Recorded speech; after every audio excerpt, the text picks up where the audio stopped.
할렐루야, 예수님의 사랑하는 성도 여러분을 사랑합니다. 지금 우리나라가 선진국의 반열에 들어섰지만 예전에 가난하고 못 살던 시절이 있었습니다.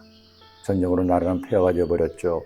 가뜩이나 자원도 없고 돈도 없는 나라였는데 전쟁으로 인해 생산시설마저 다 파괴되었으니 일할 곳이 없었습니다.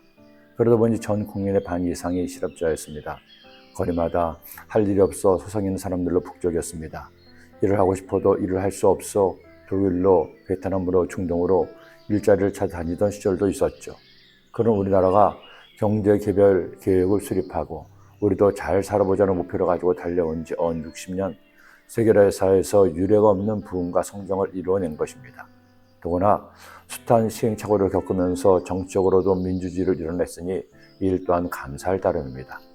그런데 이처럼 잘 먹고 잘 사는 시대가 도래하다 보니 한 가지 문제가 생겼습니다. 하나님의 은혜를 사모하는 마음이 사라진 것이죠. 한마디로 먹고 살만하니 하나님을 찾지 않습니다. 하나님의 도움을, 하나님의 손길을 기다리지도 않아요.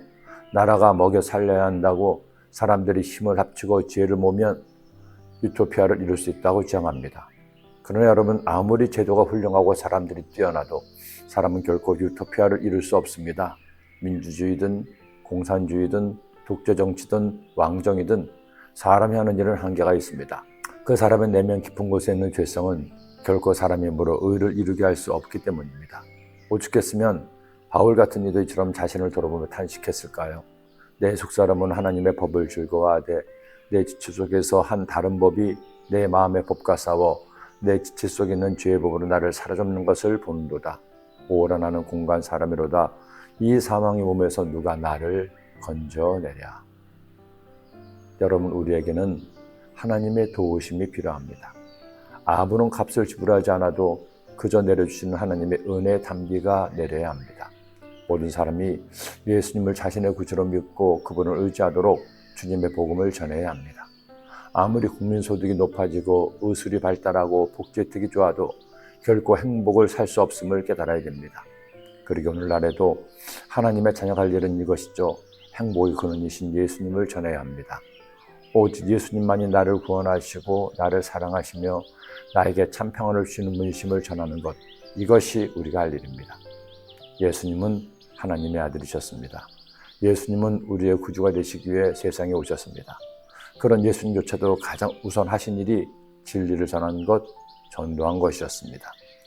예수께서 이르시되 내가 다른 동네들에서도 하나님의 나라 복음을 전하여야 하리니 나는 이 일을 위해 보내심을 받았노라 하시고 갈릴리 여러 회당에서 전도하시니라. 여러분 보세요. 예수님조차도 가는 곳마다 가장 먼저 하신 일이 전도였습니다. 사람들은 예수님 좋다고 함께 짜고 했지만 예수님은 그럴 수 없었습니다. 예수님에게는 사명이 있었기 때문이죠. 복음을 전하는 전도사역, 이것을 위해 그의 최선을 다하신 예수님이십니다. 어느덧 계절의 여왕이라고 하는 5월도 깊어지고 있습니다. 온 산하는 녹색으로 가득하고 산천초목이 하나님의 살아계심을 전하는 계절입니다. 이 계절에 무엇을 해야 할까요? 산으로 들러나가서 자연을 만끽하고 사랑하는 사람과 추억과 정을 나누며 보내고 계십니까? 여러분, 무엇을 하든 행복하게 사세요. 감사하게 사세요. 하지만 무엇을 하든 복음을 전하세요. 때를 얻든지 못 얻든지 복음을 전하는 사람에게 하나님의 복음이 참 복음이 됩니다. 사랑하는 여러분, 지금은 전도하기 딱 좋은 계절입니다. 기도드립니다. 사랑해 주님 감사합니다. 오늘도 주의 말씀을 주셨으니 이 말씀 마음에 꼭 새겨서 주님 이 화창한 봄날 주의 복음을 전하는 전도자가 되게 하여 주옵소서. 예수님의 이름으로 기도드립니다. 아멘.